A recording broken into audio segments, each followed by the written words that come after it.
Hi everyone, welcome back to another micro topic coverage video. In this, we are covering a very important topic of modern history that is social reform. और हमने पिछली video में देखा कि जो social reform के दो broad मुद्दे थे वो थे women's emancipation and caste and untouchability removal. So first thing देखते हैं कि वुमेन्स के साथ प्रॉब्लम क्यों थी और उनका इमेंसिपेशन जरूरी क्यों था। क्योंकि सोसाइटी कोई भी काम अपनी बेनिफिट के लिए करती है ना, किसी और के बेनिफिट के लिए नहीं करती। सोसाइटी इज़ लाइक ऑर्गेनिज्म, हर काम किसी न किसी बेनिफिट के लिए होगा। ठीक है, तो प्रॉब्लम क्या थी, सॉल्यूशन क्या आया, ये तीन टॉपिक पे हम डिस्कस करेंगे। सबसे पहला कि वुमेन का जो इमेंसिपेशन लाइक वुमेन की पोजीशंस को इम्प्रूव करना जरूरी क्यों था। Because primary socialization was only because of the women's. जो बच्चा पैदा होता है सबसे पहले वुमेन यानी कि उसकी माँ जो है, she is the first person to teach, educate and instill value in that kid. So if the woman is educated, if woman is empowered, if woman is logical and rational, she will be able to give a very good care for the citizens of the society. So इसलिए women का emancipation बहुत ज़रूरी था।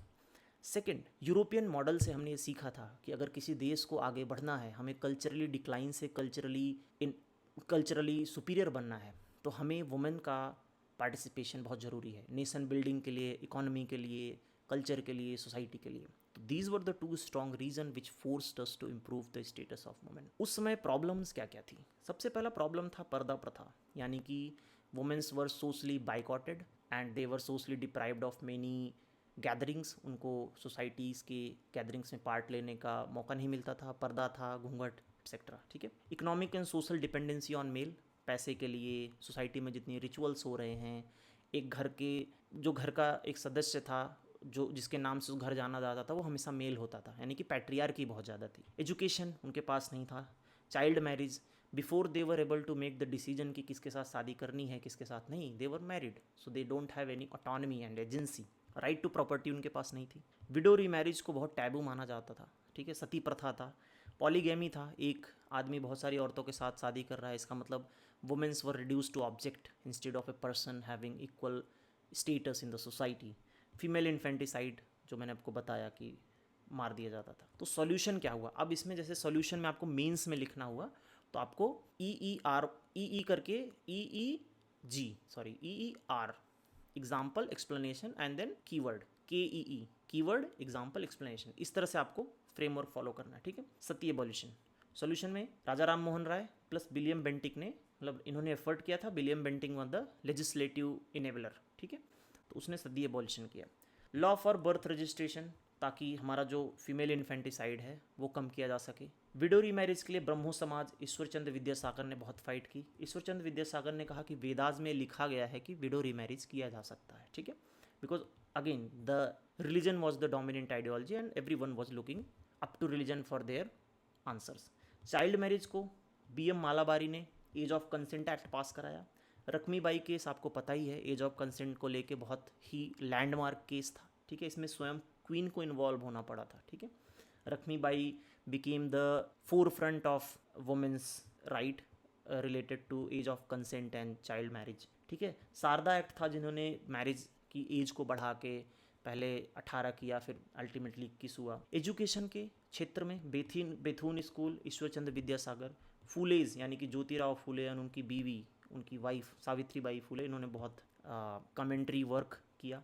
Although इनको orthodox society से, orthodox section of society से बहुत ज़्यादा प्रॉब्लम्स मिली, but they continued their work. Wood's despatch यानी कि जो ब्रिटिश गवर्नमेंट की तरफ से एफर्ट था, लेजिस्लेटिव एफर्ट, एडमिनिस्ट्रेटिव एफर्ट था, वो वुड्स डिस्पैच में देखा गया, जिसमें वुमेन के एजुकेशन का बात किया गया था। ठीक है, सरोजनी नायडू एक एग्जाम्पल हैं जिन्होंने इंडियन सोसाइटी से एजुकेशन लेके she became the president of Indian National Congress and she also became governor of United province.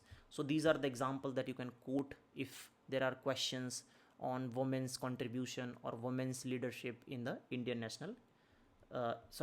Modern history. ठीक है, कुछ वुमेन ऑर्गेनाइजेशंस के बारे में जान लेते हैं, जैसे कि सरला देवी चौधरानी, सी कन्वीन्ड फर्स्ट भारत स्त्री महामंडल। इसमें जो मेन मुद्दा था वो था एबॉर्शन ऑफ पर्दा। देन रामाबाई रानाडे, सी फाउंडेड भारत महिला परिषद एंड लेटर ऑल्सो फाउंडेड आर्य महिला समाज। ठीक है, ये एग्जाम्पल आपको कोट करने हैं जब भी women's contribution in social reform आए, ठीक है। उसके बाद Meherbai Tata, she founded National Council of Women, जिसमें पर्दा प्रथा को लेके, एजुकेशन को लेके, कास्ट इन क्वालिटी को लेके बातें हुई, ठीक है। उसके बाद all India women conference, Margaret cousins ने किया। इसमें सो मेनी लेजिस्लेटिव एक्शन के लिए दिस काउंसिल वॉज रिस्पॉन्सिबल, जैसे कि dowry prevention act, age of consent act, marriage, Hindu marriage, divorce, इन सब से रिलेटेड जो एक्ट थे उसमें इस काउंसिल का बहुत बड़ा हाथ था, ठीक है। उसके बाद नेक्स्ट जो प्रॉब्लम हमारे रिफॉर्मर्स डील कर रहे थे, it was caste based exploitation. जैसे जो हमारे यहाँ 4 वर्ण व्यवस्था थी, ब्राह्मण, क्षत्रिय, वैश्य, शूद्र, बकवास व्यवस्था, प्लस अनटचेबल की हालत बहुत ही ख़राब थी। सो मेनी रिस्ट्रिक्शंस, उनको पानी नहीं पीने दिया जा रहा है गांव के कुएं से, टेंपल में एंट्री नहीं है, अच्छा काम नहीं करने दिया जा रहा है, पक्का घर बनाने नहीं दिया जा रहा है, उनके जॉब, स्टेटस, मैरिज, सब कुछ रिस्ट्रिक्ट कर रखा था अपर कास्ट ने। ब्रिटिशर्स ने अननोइंगली एक रोल निभाया इस कास्ट सिस्टम को अटैक करने के लिए। सबसे पहला था कि लैंड सेल रूल बना दिया, कि पहले क्या था कि लैंड जो थे वो ब्राह्मण, क्षत्रिय यानी कि अपर कास्ट के पास रहते थे, but when land become a market property then everyone could buy it, so that also impacted the caste system. फिर अर्बनाइजेशन हो गया, वहाँ पे everyone became equal based on the work they were doing.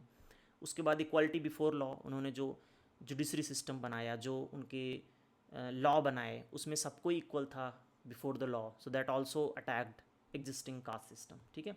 जैसे जुडिशरी रिप्लेस्ड कास्ट पंचायत, उससे cast panchayat की जो प्रभाव था वो धीरे धीरे कम हुआ, ठीक है। सोशल रिफॉर्मर्स ने, जैसे प्रार्थना समाज, रामकृष्ण मिशन, आर्य समाज, इन सब ने लोअर कास्ट को, अनटचेबल्स को एजुकेशन प्रोवाइड किया, अवेयरनेस प्रोवाइड की, and they did really good job. National movement में जो हमारे नेशनल लीडर्स थे, जैसे कि मैंने पहले डिस्कस किया है, कि they wanted a united Indian society and they work really hard to remove these caste barriers from the society, because अगर सब लोग इकट्ठे नहीं होंगे तो अंग्रेज़ों से तो वैसे ही हार जाएंगे।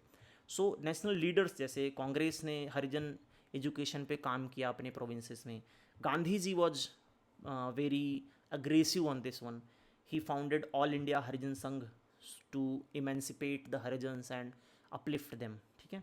एजुकेशन के क्षेत्र में जैसे Jyotiba Phule, immense work, G B Walangkar, ये प्रीलिम्स का क्वेश्चन है, इन्होंने विटल विध्वंसक नाम की एक पत्रिका रिलीज करी, जिसमें ये ब्राह्मणिकल सुपीरियरिटी को अटैक करते थे, एक्सपोज करते थे कि कहाँ पे गड़बड़ हो रही है, कहाँ पे जो प्रीस्टली क्लास है वो हमें बेवकूफ़ बना रही है, ठीक है।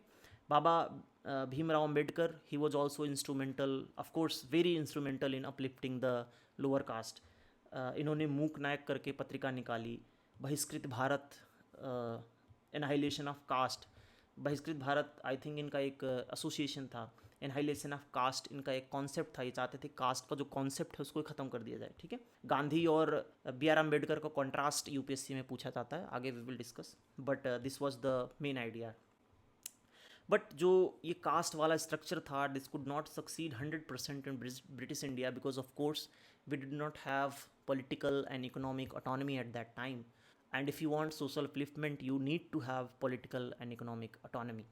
So later when India became free, we released a lot of provisions to tackle this caste discrimination, like DPSP, preambles, article 17, many other legislative frameworks that came, but we are yet to achieve the caste free society because of a lot of aspect, like politicization of caste based associations fighting each other.